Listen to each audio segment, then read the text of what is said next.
They were convinced their tanks were invincible. The Type 95 Ha-Go had proven itself against Chinese forces, against Soviet armor at Khalkhin Gol, and in the sweeping victories across Malaya and the Philippines. Japanese tank crews believed their light tanks represented the pinnacle of armored warfare design, perfectly suited for the jungles and islands of the Pacific. They had crushed every enemy they encountered. They were wrong. The story of how they discovered this begins not with defeat, but with confidence born from years of success. The Ha-Go was no accident of design. It was the product of careful military planning that began in 1933, when the Japanese Imperial Army recognized a critical gap in its armored forces. The Type 89 medium tank, Japan's workhorse, could only manage 15 miles per hour. This was adequate for supporting infantry at walking pace, but utterly inadequate for the mechanized warfare the army envisioned. Japanese military planners had watched with interest as other nations developed faster, more mobile armored forces. They wanted a tank that could keep up with motorized infantry moving at 40 miles per hour by truck, that could navigate the terrain of Manchuria and China, and that could be produced in quantities their industrial base could sustain. The Army Technical Bureau issued specifications in July 1933. The new tank would weigh approximately 7 tons, mount a 37mm gun, achieve speeds of 40 km per hour, and have armor sufficient to resist rifle and machine gun fire. Most importantly, it would be simple to manufacture and maintain. Mitsubishi Heavy Industries received the contract. Engineer Tomio Hara, who had already made a name for himself designing the Type 89, took on the challenge. His most notable innovation was the bell crank suspension system, a simple yet effective design that would become standard on Japanese tanks for the next decade. By June 1934, Mitsubishi had completed the first prototype. The prototype impressed military observers during field trials conducted in Manchuria and at proving grounds in Japan. It was fast, reaching 45 km per hour on paved roads and maintaining 25 to 30 km per hour cross-country. It was maneuverable, with a turning radius that seemed impossible for a tracked vehicle of its size. The Hara suspension, with its distinctive bell crank design, absorbed shocks well and allowed the tank to traverse rough terrain that would have stopped other vehicles. And it was mechanically reliable, using a Mitsubishi 6-cylinder air-cooled diesel engine that produced 120 horsepower at 1800 revolutions per minute. The diesel engine was a particular point of pride for Japanese engineers, making the tank less vulnerable to fires than gasoline-powered vehicles. Diesel fuel was also more readily available in Japan's empire, particularly in areas like Manchuria and Southeast Asia where gasoline supplies were limited. The engine could run for 8 to 10 hours on its internal fuel capacity of 34 gallons, giving the tank an operational range of approximately 130 miles on roads. Trials revealed some problems. The suspension had a tendency to pitch violently on rough ground, making aiming while moving nearly impossible and causing crew fatigue. Engineers addressed this by adding braces to connect the bogie pairs, creating what became known as the Manchurian suspension. The modification helped, but did not completely eliminate the rough ride that would characterize the Ha-Go throughout its service life. In 1935, at a meeting in the Army Technical Bureau, the Type 95 was formally presented as the potential main tank for mechanized infantry units. The infantry representatives had concerns.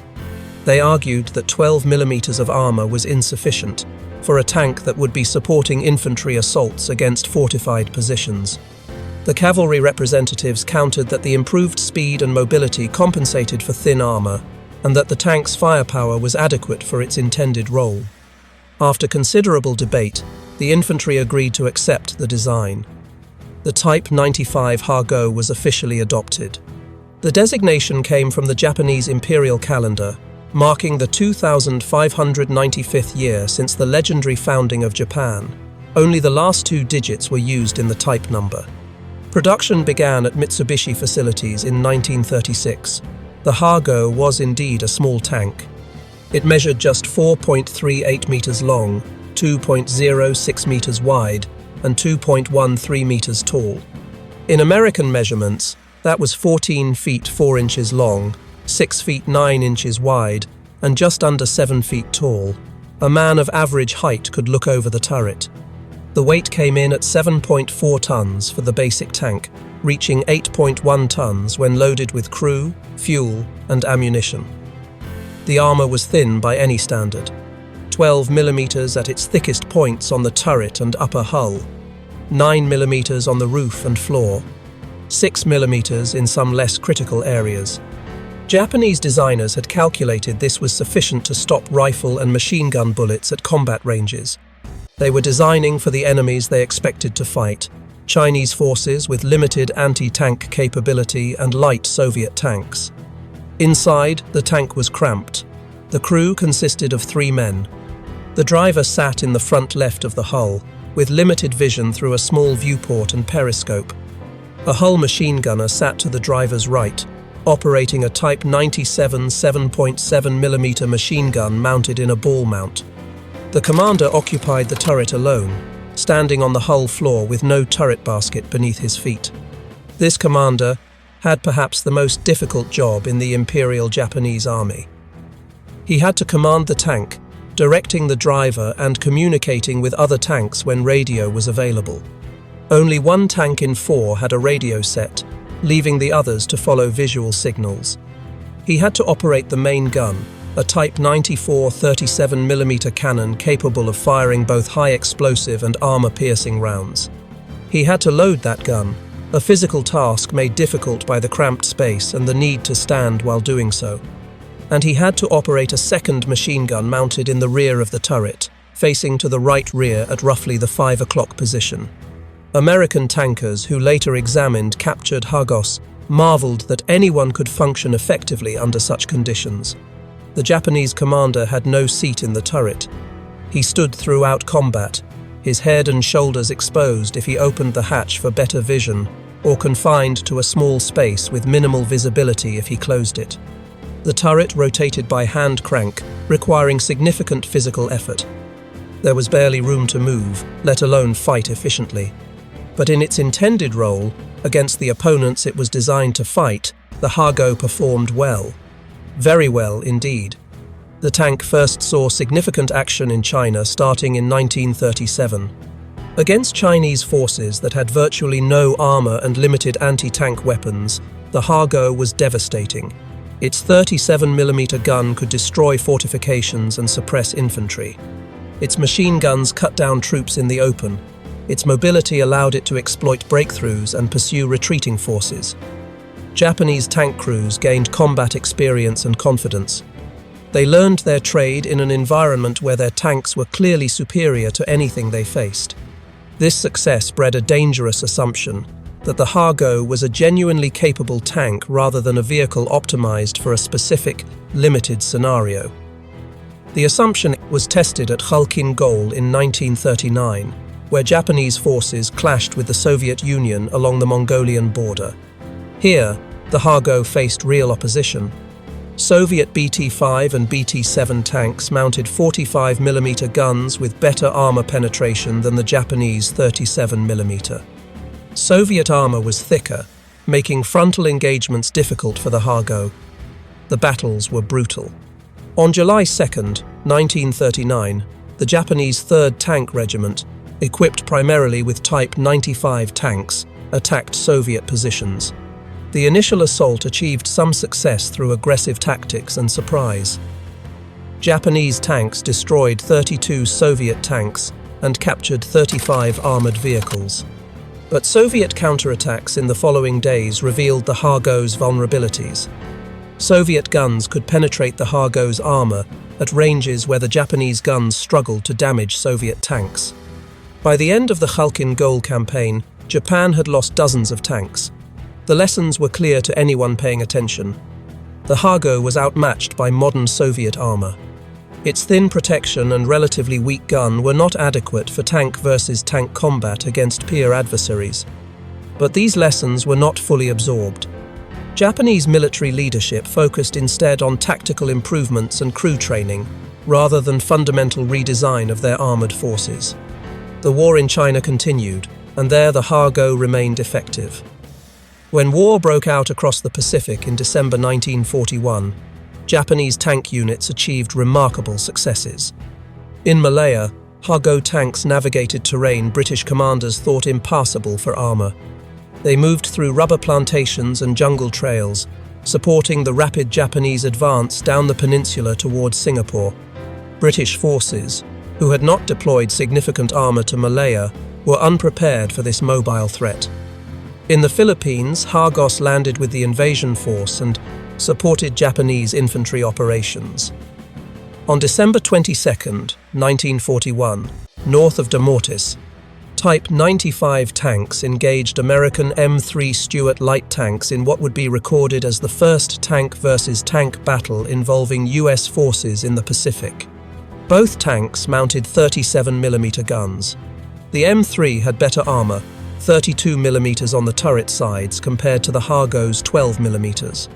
But at close range in jungle fighting, the Japanese achieved some success, destroying one M3 in the initial engagement.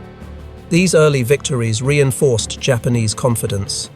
From their perspective, the Hago was performing exactly as designed. It was mobile, reliable, and effective in supporting infantry operations across diverse terrain. Tank crews trusted their machines. Commanders relied on their armor, and when orders came to defend Saipan, the Japanese brought their tanks without questioning their adequacy. Saipan was different from the battles that had come before. The island in the Mariana Chain was strategically vital, positioned just 1,250 miles from Tokyo.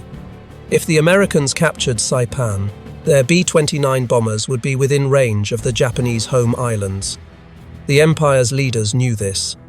They fortified Saipan with approximately 30,000 troops, nearly double what American intelligence estimated. Among the defenders was the 9th Tank Regiment, commanded by Colonel Takashi Goto. The regiment was equipped with 44 tanks, a mixture of Type 95 Hagos and the slightly larger Type 97 Chiha medium tanks. The Chihas were better armed with 57mm guns, but shared the thin armor that characterized Japanese tank design. These tanks represented a significant armored force by Pacific standards, certainly the largest the Americans had yet faced. The Americans began their assault on June 15, 1944. Vice Admiral Richmond Kelly Turner ordered the landing force ashore at 0542 hours. By 0700, landing craft were moving toward the beaches. At 0840, the first wave hit the shore.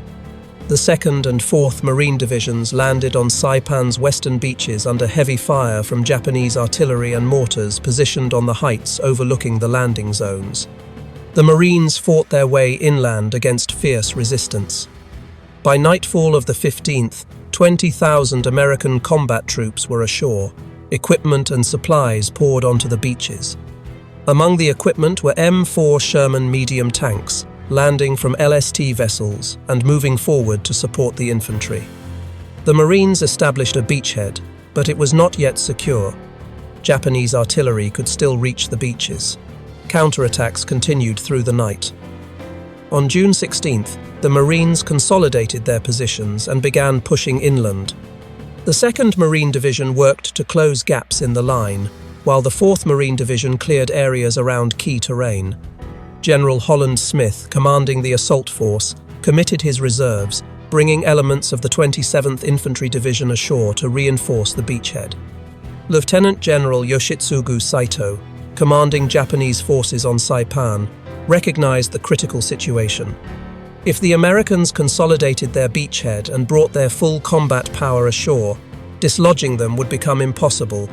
He needed to strike before they were fully prepared. Saito issued orders for a major counterattack using the island's most powerful assets, the infantry of the 136th Regiment and the tanks of the 9th Tank Regiment. The attack order was specific. The infantry would assault the American positions around Karan Kanoa airfield. The tank unit would advance southwest of Hill 164.6, moving after the infantry attack commenced. The tanks would charge the transmitting station and throw the enemy into disorder before the infantry penetrated the sector. It was an ambitious plan, requiring coordination between infantry and armor in a night attack across difficult terrain. Colonel Goto gathered his tank crews. They conducted final maintenance checks on their vehicles. Crews loaded ammunition, 37mm rounds for the Hargos, 57mm for the Chihas. They filled fuel tanks, checked track tension, tested the radios on the few tanks that had them. The crews were confident. Many had combat experience from China or earlier Pacific campaigns. They trusted their machines and their tactics. In the pre-dawn darkness of June 17th, the Japanese tank column moved out. Diesel engines coughed to life, their distinctive sound echoing across the pre-dawn landscape. Tracks clanked as the tanks formed up and began their approach toward the American lines. Inside each cramped vehicle, crews felt the familiar vibration and noise of their tanks in motion. Commanders stood in their turrets, trying to see through the darkness, coordinating movement through visual signals. The Americans heard them coming. Marine sentries on the perimeter reported engine sounds from the north. Officers shouted orders. Men grabbed weapons and moved to defensive positions. Anti-tank gun crews traversed their 37mm M3 guns toward the approaching sounds. Sherman tank crews, who had bedded down near their vehicles, climbed aboard and started engines. Machine gun teams checked their weapons and ammunition. At 0330 hours, the Japanese attack began in earnest. 44 tanks, the largest armored formation yet committed by Japan in the Pacific, advanced toward the 2nd Marine Division's positions. Some tanks carried infantry clinging to the hulls, a dangerous but sometimes effective tactic. The formation moved through the darkness, guided by the lead tanks and following the terrain toward their objectives. Marine riflemen saw them, first as dark shapes emerging from the pre-dawn gloom. Then came the distinctive sound of diesel engines at full throttle, tracks throwing dirt and dust, the clank of bogie wheels and the squeal of steel on steel. Japanese tankers could see Marines in their positions, could see the defensive line ahead. Some commanders opened fire with their hull machine guns, sweeping the ground ahead. Others reserved fire, trying to get closer before engaging. Then something unexpected happened. Something that would fundamentally change how Marines viewed Japanese armor for the rest of the war. Marine machine gunners, positioned in foxholes and behind cover, opened fire with their Browning M2 heavy machine guns. These were not the standard infantry machine guns, the 30 caliber weapons that provided supporting fire. These were 50 caliber weapons, heavy machine guns designed to engage aircraft and destroy light vehicles. The 50 caliber Browning M2 was a formidable weapon. Designed near the end of World War I and perfected in the decades since, it fired a 12.7mm round at a muzzle velocity exceeding 2,900 feet per second. The standard ammunition load included ball rounds for general use and armor-piercing rounds specifically designed to defeat light armor and fortifications. The armor-piercing variant could penetrate 23mm of face-hardened steel armor plate at 200 meters. At 500 meters, it could still penetrate 19mm. These were not theoretical numbers, they were verified test results, confirmed through extensive firing trials at American Ordnance Proving Grounds.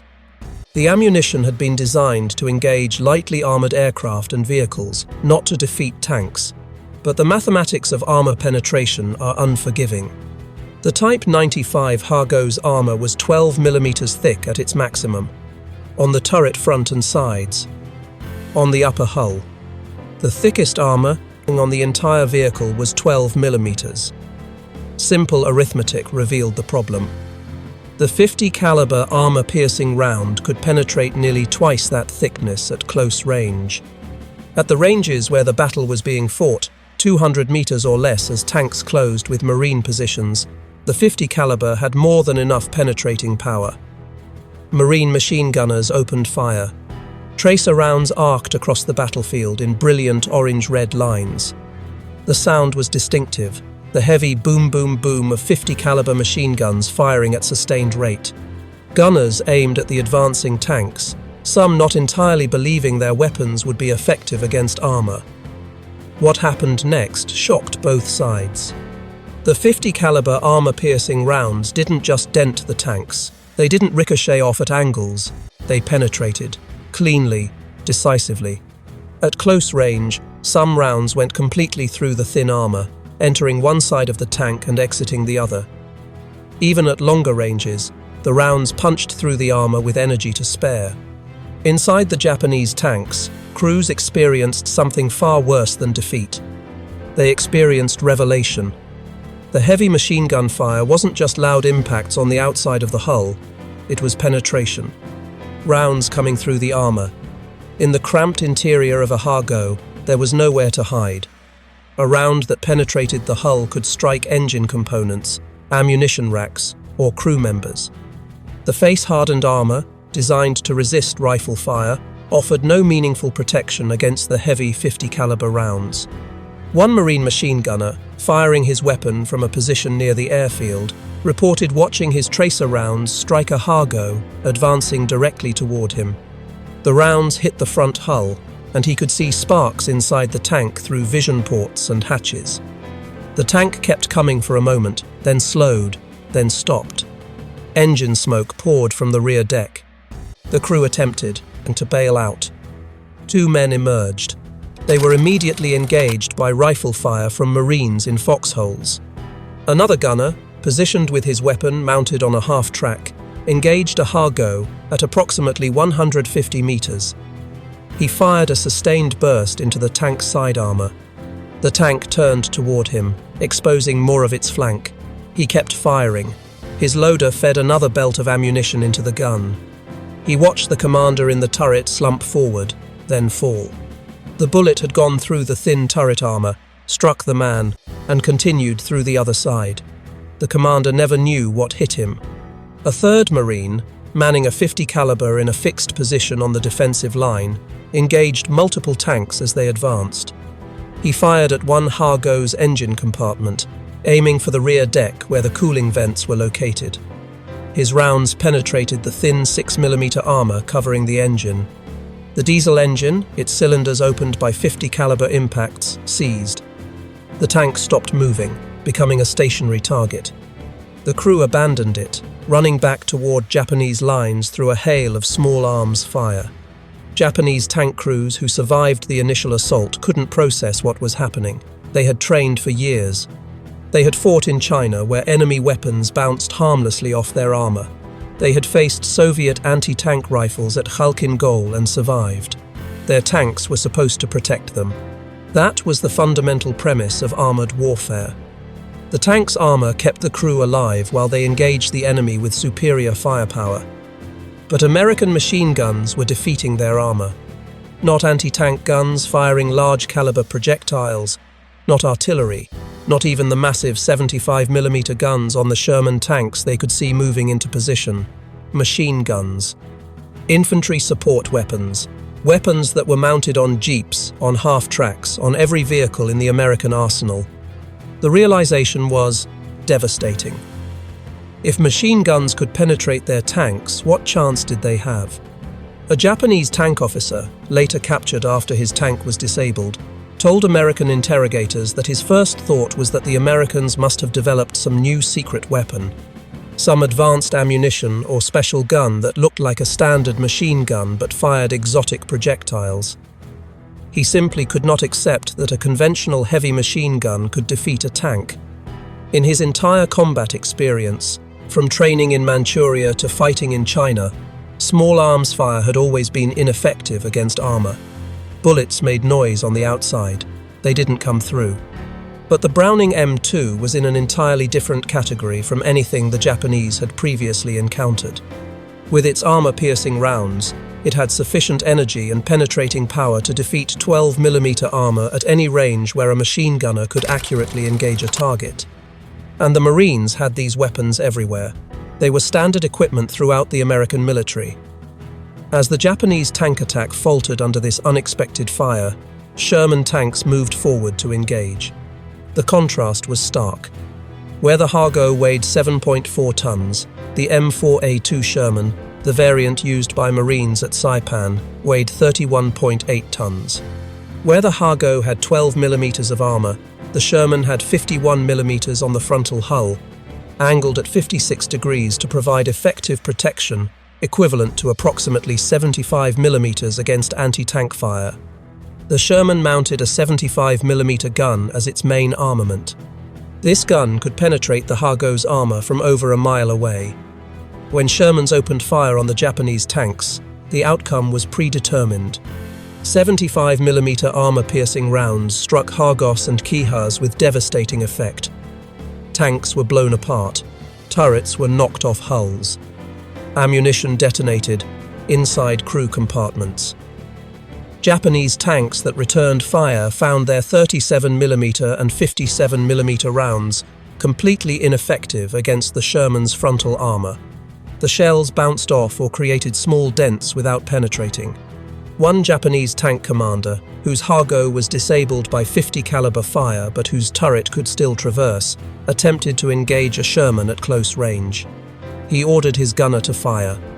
The 37mm gun fired its armor-piercing round. The projectile struck the Sherman's turret face. There was a flash of impact. The Sherman didn't even slow down. It continued to rotate its turret with mechanical precision, aimed, and fired a single 75mm round. The Hago exploded. The battle evolved into what one Marine officer later described as a madhouse of noise, tracers, and flashing lights. Disabled tanks burned, illuminating other tanks still trying to advance. Infantry that had been riding on the tanks scattered, seeking cover in shell holes and drainage ditches. Some Japanese infantry made it to the Marine lines, fighting desperate close-range battles in and around American positions. Marine infantry, hunkered in their foxholes, found themselves with Japanese tanks passing directly over them. One Marine later reported that a Hago leaking oil heavily soaked him as it passed over his position. He remained still until it moved on, then emerged and threw a thermite grenade into the engine compartment as the tank moved past. The tank began burning from the inside. Another Marine, lying low in his foxhole as a tank rolled over him, jumped out after it passed and jammed a coconut log into the bogie wheels. The tank spun in place, tracks throwing dirt, unable to move forward. When the confused tank commander opened his turret hatch to see what was wrong, the Marine jumped onto the tank and dropped a thermite grenade into the open turret. The tank exploded from internal fires, igniting ammunition. By mid-morning on June 17th, the Japanese counterattack was over. 31 destroyed Japanese tanks littered the battlefield, counted by Marines walking through the area after the fighting stopped. Some sources suggest as many as 35 tanks were destroyed when including those knocked out by artillery fire beyond the immediate battle area. Perhaps 1,000 Japanese soldiers were dead, including many of the tank crews and the infantry who had advanced with them. For the Marines, the victory was significant but grim. They had stopped a major armoured assault, but the cost had been substantial.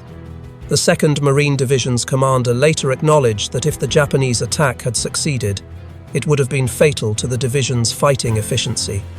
The battle had been close, decided as much by American firepower and Japanese tactical errors as by overwhelming superiority. But for Marines walking among the destroyed tanks afterward, examining the vehicles up close, a different truth emerged. The Japanese tanks were not the formidable war machines they had expected. A Marine officer called his men over to look at a destroyed Hago. He pointed to the holes in the armor. They were clean, round penetrations where 50 caliber bullets had punched through. The exit holes on the far side were slightly larger, rough-edged where the bullets had torn through after crossing the interior. You could put your fist through some of the holes. Inside the destroyed tank, the scene was worse. The cramped interior showed signs of multiple penetrations. The commander's position in the turret had no protective features, no armor that would stop heavy machine gun fire. The manual traverse for the turret consisted of a simple hand crank. The gun controls were rudimentary. There was almost no space to move. The hull machine gunner's position was a small cubby with minimal visibility. The driver had a crude periscope and a small vision port. Everything was cramped, crude by American standards, and utterly vulnerable to 50 caliber fire. Marines who had fought at Guadalcanal 2 years earlier remembered seeing Hagos there.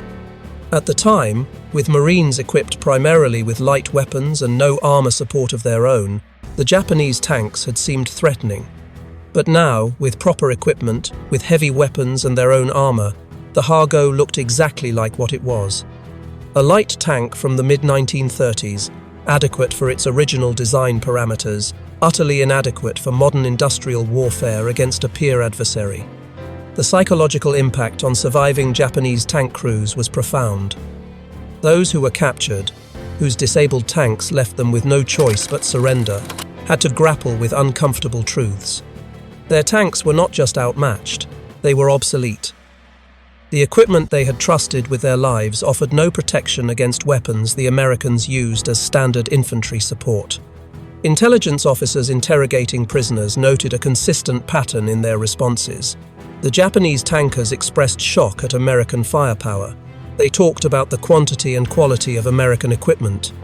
They mentioned the casual abundance of ammunition and supplies they had witnessed. Many expressed feelings of betrayal, that their own leaders had sent them into battle with inadequate equipment while telling them they had technological parity or superiority. One veteran tank commander, who had fought in China since 1937, told interrogators that he had believed Japan would win the war through superior fighting spirit and devotion to the emperor. After Saipan, after seeing his tank penetrated by machine gun fire, after watching American Shermans shrug off Japanese anti-tank fire, he knew that spirit could not overcome material disadvantages. Training and courage meant nothing when your equipment was fundamentally inadequate. These reports were compiled, analyzed, and sent back to commanders throughout the Pacific. The lessons learned at Saipan would inform Marine tactics for the rest of the war. Japanese tanks were not a serious threat. Standard infantry heavy weapons, particularly the 50 caliber machine gun, were effective against them. Combined with bazookas, 37mm anti-tank guns, and Sherman tanks, Marines had overwhelming firepower against Japanese armor. Word spread through the Marine ranks quickly. You didn't need specialized anti-tank weapons to engage a Japanese tank. Your 50 caliber machine gun would do the job. This knowledge changed how Marines approached subsequent island battles. The fear that came with facing armor, the concern about tanks breaking through infantry lines, evaporated. Japanese armor became just another target, and not a particularly dangerous one. The Battle of Saipan continued for weeks after the failed tank attack. Marines and army troops fought their way across the island against fierce Japanese resistance. The terrain was brutal, ranging from flat sugarcane fields to swamps, to volcanic cliffs to Mount Topotchau, which rose 1,554 feet above sea level. Fighting in caves, ravines, and gullies consumed men and ammunition. The island was declared secure on July 9, 1944. The victory at Saipan had strategic consequences that reached far beyond the island. With the Marianas in American hands, B-29 bombers could reach Tokyo. The psychological impact on Japanese leadership was severe. Emperor Hirohito recognized that American control of Saipan meant Tokyo would be bombed. Prime Minister Hideki Tojo resigned on July 18th. For the first time, Japanese media admitted the war was going poorly. The loss shook Japan's confidence in ultimate victory. For Japanese tank crews across the Pacific, Saipan was a turning point. Word of the battle spread through military channels. Tank units on other islands heard what had happened. They knew their equipment was inadequate. They knew American weapons could penetrate their armor. But there was nothing they could do about it. The tanks they had were the only tanks Japan could provide. Japan's industrial capacity simply could not produce modern tanks in meaningful numbers. The nation's factories were strained by years of war. Resources were limited, with American submarines cutting off access to raw materials from Southeast Asia. Strategic priorities focused on aircraft production for kamikaze attacks and on coastal defense artillery for the anticipated invasion of the home islands. Tanks were a low priority. Japanese engineers had designed better tanks. The Type 3 Chinu, mounting a 75mm gun. The Type 4 Chitu with even heavier armament. But these existed primarily as prototypes and small production runs. Only 166 Chinus were built during the entire war, 2 Cheetos. None saw combat. They were saved for the defense of Japan itself, never sent to the island battlefields where they might have made a difference. Meanwhile, American production capacity was almost incomprehensible by Japanese standards. The Detroit Tank Arsenal, built by Chrysler Corporation, was a purpose-built facility dedicated to tank production. In December 1942 alone, the Arsenal's 5,000 workers produced 907 Sherman tanks. That was more tanks in a single month than Japan produced in an entire year.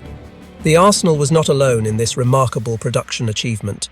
Fisher Tank Arsenal, built in Grand Blanc, Michigan, was another government-funded facility operated by General Motors' Fisher Body Division. Fisher produced over 11,000 Shermans in multiple variants, making it one of the highest volume producers. Like the Detroit Arsenal, Fisher could produce hundreds of tanks per month when operating at peak capacity.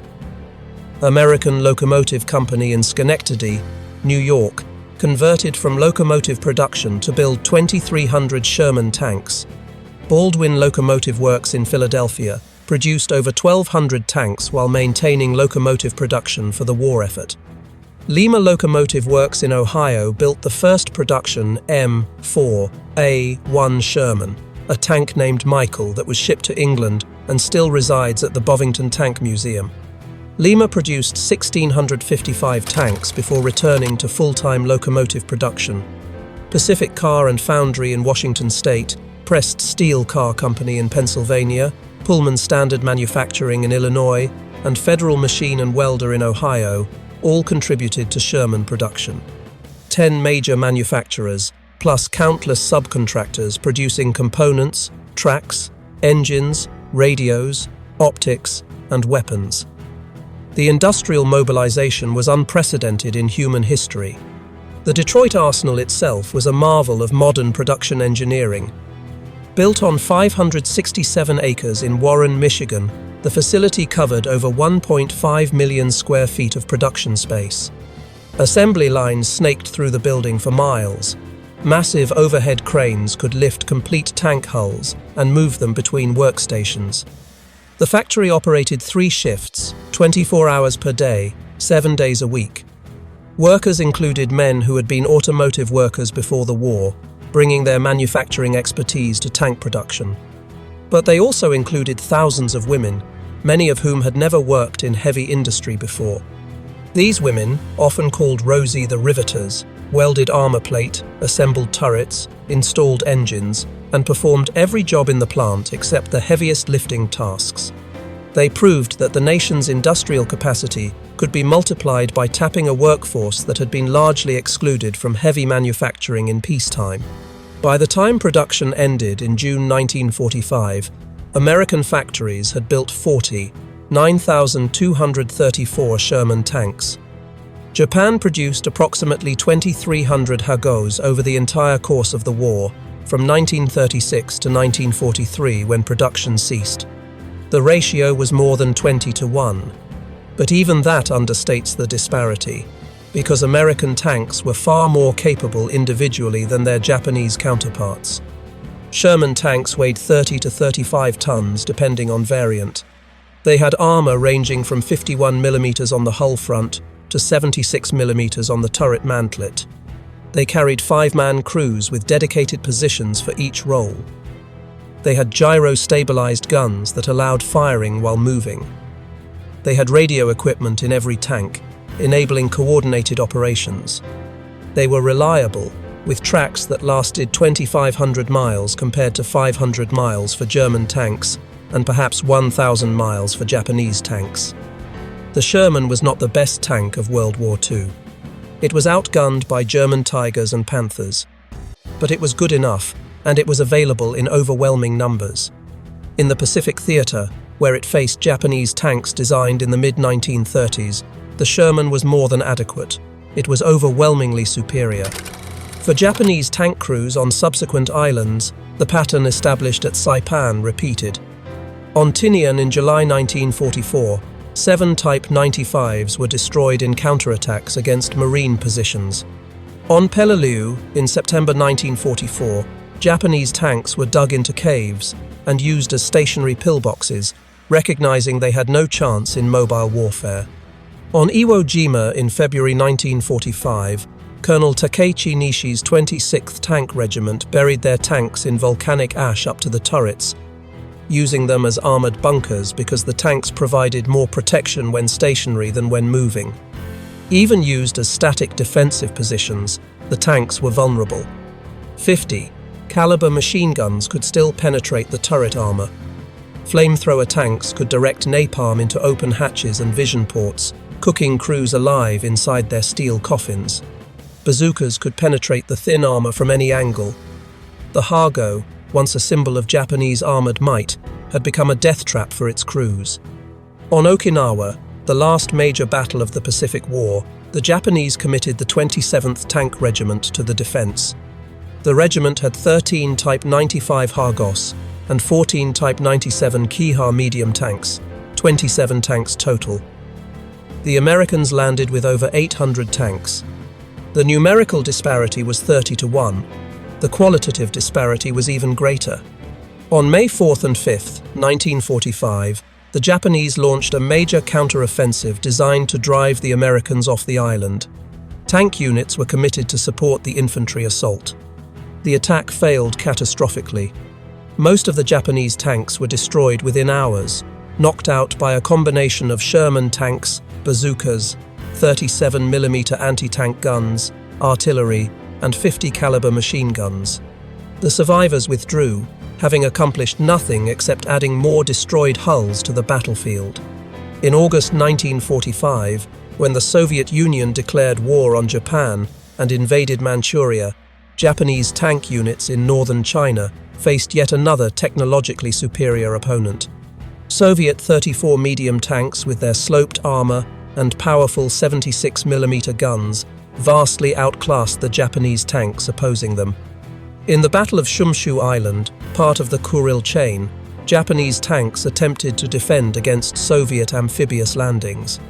The Japanese had a mixed force of approximately 77 tanks on Shumshu, including Type 97s and some newer Type 1 medium tanks, with only 25 Type 95s. The Soviets used 45mm anti-tank guns, anti-tank rifles, and anti-tank grenades to devastating effect. The Japanese lost 21 tanks in approximately 2 hours of fighting. Soviet forces, experienced in armored warfare from years of fighting on the Eastern Front in Europe, made short work of the Japanese defenders. The experience of Japanese tank crews during World War II, particularly in the final years, was one of gradual, crushing realization. What they had believed about their equipment, about their chances, about their ability to compete with Allied armor, was fundamentally wrong. And the moment of truth for many came not in some epic tank duel between armored champions, but in the terrible simplicity of watching machine gun bullets punch through armor that was supposed to protect them. For Marines who fought at Saipan and subsequent islands, the lessons were different but equally profound. They learned that Japanese tanks were not a serious threat. They learned that proper equipment and overwhelming firepower made all the difference. They learned that their 50-caliber machine guns, which they had trained with and maintained throughout their service, were actually effective anti-tank weapons in the Pacific theater when engaging thinly armored Japanese vehicles. There was no glory in these lopsided battles. Marines didn't feel heroic shooting at tanks with machine guns and watching them burn. They felt a mixture of relief, pity, and grim satisfaction. Relief that they didn't have to face serious armor opposition, the kind their counterparts in Europe dealt with daily against German tanks. Pity for the men in those Japanese tanks who had been sent to die in equipment that offered them no real protection. Satisfaction that their weapons worked, that American industry had given them the tools they needed to do their job. After the war ended, some surviving Hago tanks were shipped to the United States for detailed examination at the Aberdeen Proving Ground in Maryland. American engineers and armor specialists studied them carefully over a period of months. They measured armor thickness at multiple points on the hull and turret, documenting the variations. Front hull, 12 mm. Side hull, 12 mm. Rear hull, 10 to 12 mm. Turret front, 12 mm. Turret sides, 12 mm. Roof plates, 9 mm. Belly armor, 6 mm. They tested the quality of the steel using metallurgical analysis. The armor was face, hardened, a process that made the outer surface harder than the interior core. This technique was effective against small arms fire, causing bullets to shatter rather than penetrate. But it was ineffective against larger projectiles with sufficient energy to break through the hard outer layer and penetrate the softer interior. They evaluated the internal layout, taking detailed measurements and photographs. The fighting compartment provided barely 50 cubic feet of space for the commander. He had to stand, constantly, with no seat and no resting position. The turret ring diameter was just 1,200 millimeters, leaving minimal space for a man to work while also operating weapons, loading ammunition, and commanding the tank. The crew positions were cramped to the point of claustrophobia. The driver had a space approximately 2 feet wide and 3 feet deep. His controls were simple, consisting of steering levers, a throttle, and a gear shift. His vision came from a small armored periscope and a direct vision port that could be opened in non-combat situations. The hull machine gunner beside him had even less space, confined to a small cubby with his weapon and limited ammunition storage. American tankers who examined the Hargos could not imagine fighting in such conditions. Sherman crews, by comparison, had a fighting compartment that provided over 150 cubic feet of working space. Each crew member had a defined position with proper seating. The commander had a cupola with all-around vision blocks. The gunner had a telescopic sight and power traverse for the turret. The loader had space to move and access to properly organized ammunition racks. The driver and assistant driver, called the bow gunner in American nomenclature, had adequate space and vision equipment. Their reports confirmed what had been learned in combat and what mathematics had predicted. The Har-Go was a light tank suitable for operations against poorly equipped opponents. It could function effectively in colonial warfare, in police actions, in suppressing resistance where the enemy had no serious anti-tank capability. It was not suitable for modern industrial warfare against a peer adversary with proper weapons. Any firearm more powerful than a rifle could defeat its armor. The 50 caliber armor-piercing rounds didn't just penetrate, they overpowered the armor completely, punching through with energy to spare. The internal arrangement was cramped to the point of being actively dangerous even without enemy fire. The commander's workload, handling all turret functions alone, was unrealistic. The lack of radio equipment in 3 of every 4 tanks made coordinated operations nearly impossible. The hand-cranked turret traverse was exhausting and slow. The vision equipment was crude, leaving the crew largely blind to their surroundings. Every aspect of the design reflected the constraints Japan faced: limited industrial capacity, resource scarcity, and design philosophy rooted in experiences against inferior opponents. The comparison with American tanks revealed the full extent of the design philosophy differences. Where the Har-Go was cramped, the Sherman was relatively spacious, with enough room for crew members to move, switch positions if necessary, and work effectively even during extended combat operations. Where the Har-Go had thin armor vulnerable to machine gun fire at close range, the Sherman resisted dedicated anti-tank guns at combat ranges. Its 51mm frontal armor, angled at 56 degrees, provided effective protection equivalent to approximately 75mm against anti-tank projectiles. Where the Har-Go had a single-person turret crew performing multiple simultaneous tasks, the Sherman had 3 men in the turret. The commander could focus on commanding, using his cupola with 6 vision blocks to maintain situational awareness and direct the crew. The gunner focused exclusively on aiming and firing the main gun, using a telescopic sight with magnification and a power traverse system that could rotate the turret quickly and smoothly. The loader focused on maintaining a high rate of fire, pulling rounds from organized racks and loading them efficiently. The Sherman's 75mm gun had a muzzle velocity of approximately 2,400 feet per second with standard ammunition, giving it effective armor penetration against most targets it would face in the Pacific. The gun was stabilized in the vertical axis, allowing reasonably accurate fire even while the tank was moving, a capability the Hargo completely lacked.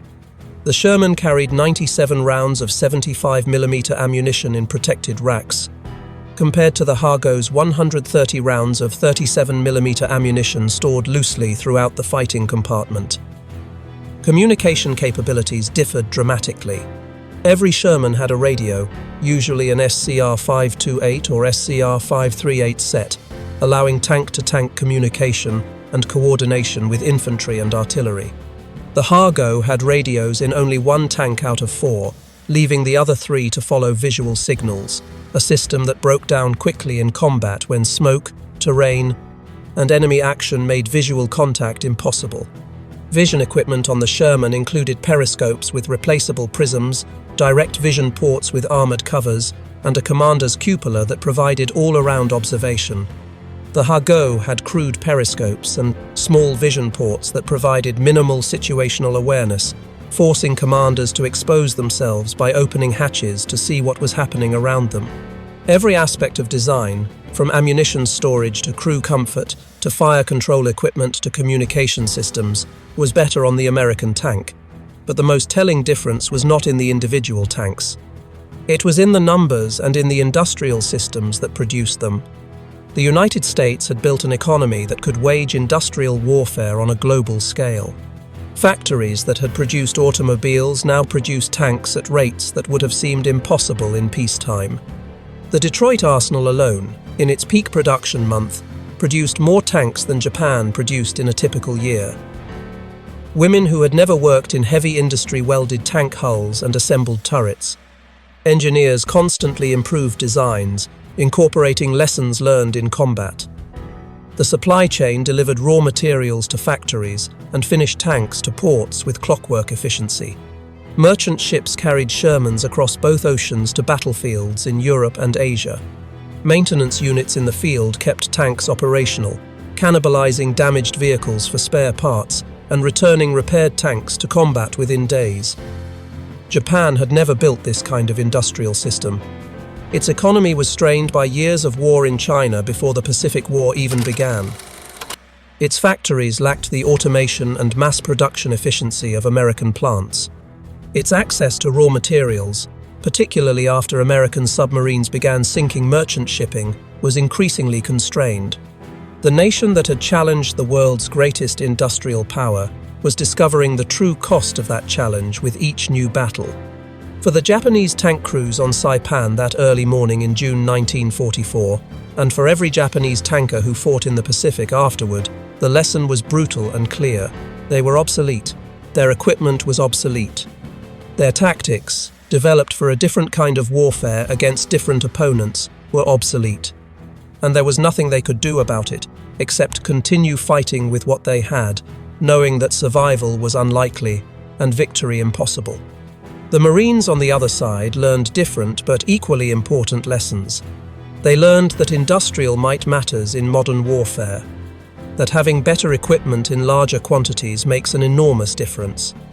That courage and training and fighting spirit, while important, cannot overcome fundamental material disadvantages. That the factories back home in Detroit, Pittsburgh, Cleveland, and dozens of other industrial cities were as important to victory as anything that happened on the battlefield. They also learned something specific and immediately practical. When you encounter a Japanese Hargo tank, you don't need to call for anti-tank support or airstrikes or artillery, though all of those are available if needed. You can engage it yourself with your .50 caliber machine gun. At close range, under 200 yards, the armor-piercing rounds will penetrate. Aim for the engine compartment, the sides, or the turret. The bullets will go through, disabling the tank and likely killing or wounding the crew. The weapon that was designed to shoot down aircraft and destroy light vehicles works just fine against Japanese armor. It was a small tactical lesson in a massive war. But for the men involved, for the Japanese tankers who died in their inadequate machines, and for the Marines who destroyed them with heavy weapons, it was a moment of absolute clarity. This was not a fair fight. This was not an even match. This was modern industrial warfare, where one side had overwhelming material superiority. The outcome was never in doubt. The Ha-Go tanks on Saipan, and on every other Pacific battlefield where they fought, represented more than just obsolete armor. They represented the gap between what Japan needed and what Japan could produce. They represented the impossible situation Japanese soldiers faced, ordered to fight a superpower with equipment that was never designed for that kind of war. They represented the consequences of strategic decisions made years earlier to prioritize naval and air power over ground forces, to assume that fighting spirit could compensate for material inferiority, to believe that early victories indicated long-term viability. When those first 50 caliber rounds punched through Ha-Go armor on Saipan, they proved something that would echo through the rest of the Pacific War and into the post-war analysis of why Japan lost. They proved that in industrial warfare between modern nations, production capacity matters, design philosophy matters, resource allocation matters. No amount of courage, training, or tactical skill can overcome a 10-to-1 numerical disadvantage, combined with generational gaps in equipment quality. The Japanese tank crews who climbed into their Ha-Gos that morning in June 1944 believed they were going into battle with reliable, capable machines. By the time the sun set on June 17th, those who survived knew the truth. They had been sent to fight with armor so thin that machine gun bullets went straight through. They had been given equipment that was adequate for the war Japan planned to fight in the 1930s, but utterly inadequate for the war Japan found itself fighting in the 1940s. And there was nothing they could do about it except continue serving, continue fighting, and continue dying in machines that could not protect them.